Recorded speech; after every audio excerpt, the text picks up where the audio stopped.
Been top 8er from Orlando, where he was playing Jund, and made the top 8 there. So should be good matches all the way around. So it looks like Siege Gang's getting in there with a freshly played. That's a Bloodbraid elf, a little bit off of the play mat, which resulted in a free Bright Axe. How many of these are coming at the Elspeth, do you think? I didn't catch that. I think since your opponent's tapped out, you just potentially swing with everything. Because it's on 5, right? Elspeth just came out. Or no, it's on 6? Yeah, okay.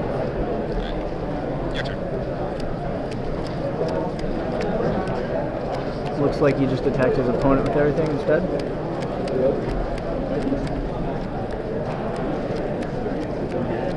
That's at 10 and Chris at 17.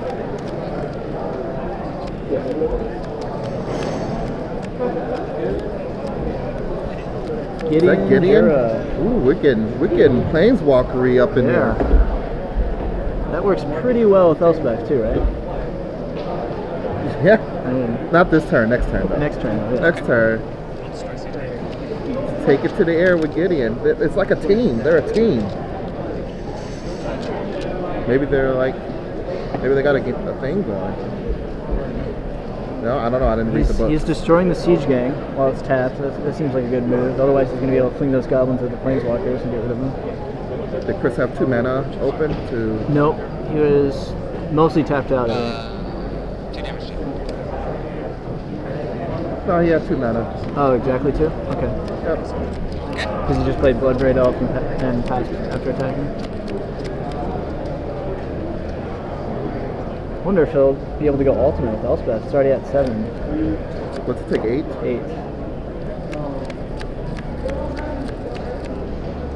8. It's tricky. If you don't attack the Planeswalkers early, they could break you later. Because an Indestructible Gideon seems pretty good. Yeah. Or potentially a bunch of indestructible 1/1s.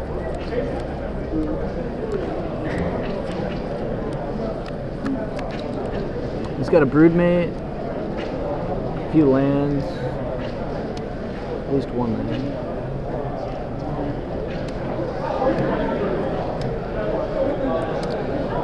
Attack you. Okay, so everything is attacking Scott.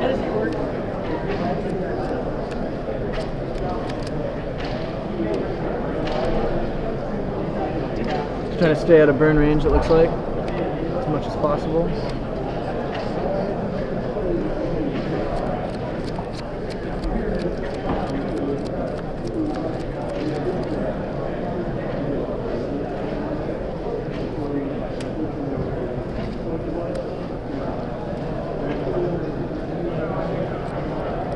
So, do we just play a land? What are we reaching for?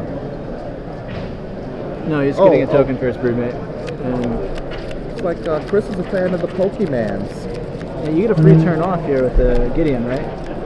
You get to do what? You get a free turn from combat damage, right? You can fog them effectively because they have to attack Gideon. Is that, or do they just have to attack? I think they have to attack Gideon. Yeah. Okay.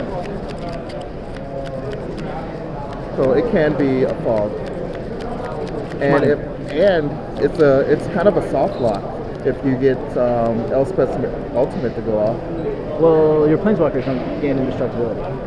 I think they are, aren't they? I think it's all your other opponents. I think it says like artifacts, creatures, and Players in $10 draft number 4. That probably wouldn't work anyway because the Planeswalker doesn't get destroyed when it has no loyalty. It just goes away. Yeah, but I guess he'd be a creature at the time, so he would be indestructible. Okay. So you make him a creature and then... Oh no, you can't do activate both. Elspeth? You can't make him a creature and make everyone to attack him. Right.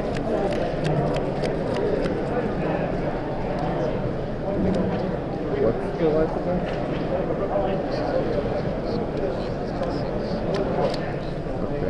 Okay. So Chris goes up to 20 after the I owl. think they're ready to He name. did activate the has to attack the Planeswalker ability. So he's going to get a couple of free tokens here too, right, from his Sea Gates, or he could double block the Bloodbraid Elf potentially.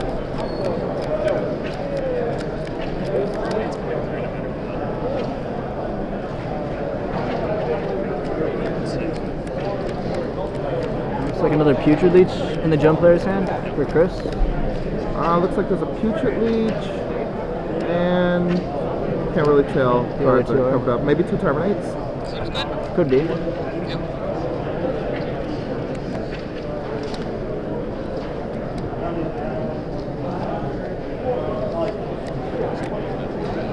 Yeah, it's hard to tell. He's doing a good job of keeping his thumbs right over all those cards. Maybe another Siege Gang. Yeah, I think it might be a red card.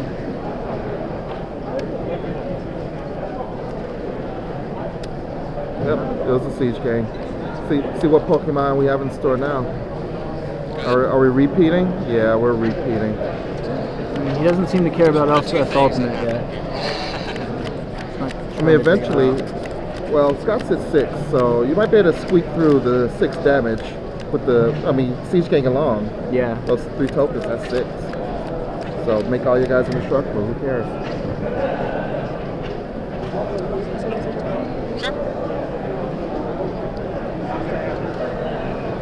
He goes ahead and goes to the ultimate on Elspeth.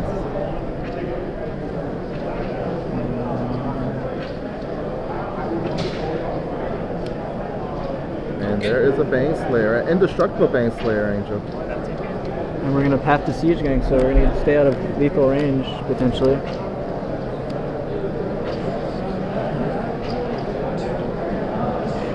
I think he's doing the math to see if he wants to get the land or sacrifice a token.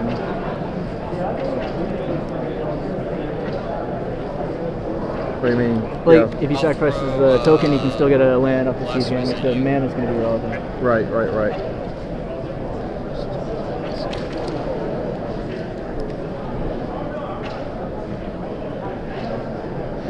It's good to do that math every time you have a key decision like that, because that 1/1 could mean the difference between dealing lethal to his opponent in a turn or two.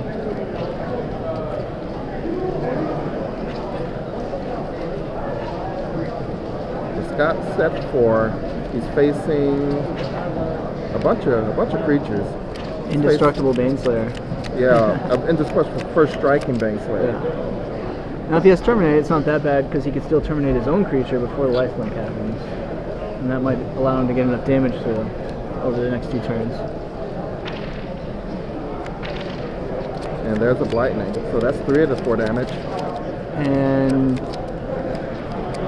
is Gideon on 3? If it's on 3, that's a great card for him to hit high. If able. So if Gideon's not as He's going to be able to preoccupied attack somewhere his else, opponent I instead. can just swing through.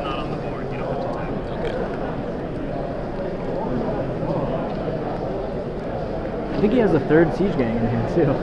That's 2 damage. Then you go Blightning and you wait a turn. Well, no, because of the Baneslayer. He's still going to gain 5. Well, I think Chris wants to try to win this before Scott can gain 5. Yeah.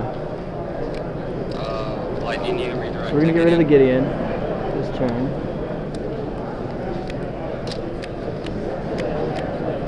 So Chris's contents are not winning the game right now. Yeah, if we attack this turn, it's not that great because he's going to eat the dragon, block one of the other guys, and he can still be at the same life total after that exchange and just down a dragon.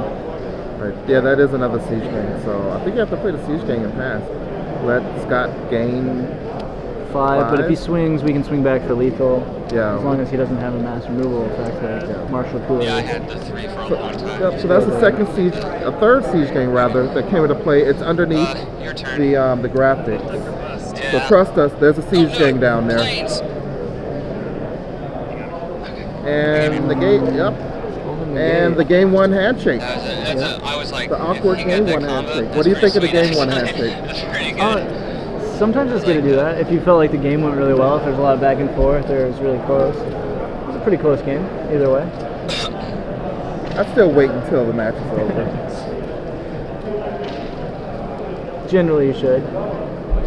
So all you guys and girls out there, well, at least if you play against me, don't offer me the game 1 handshake. It's not over until it's over. It's not over.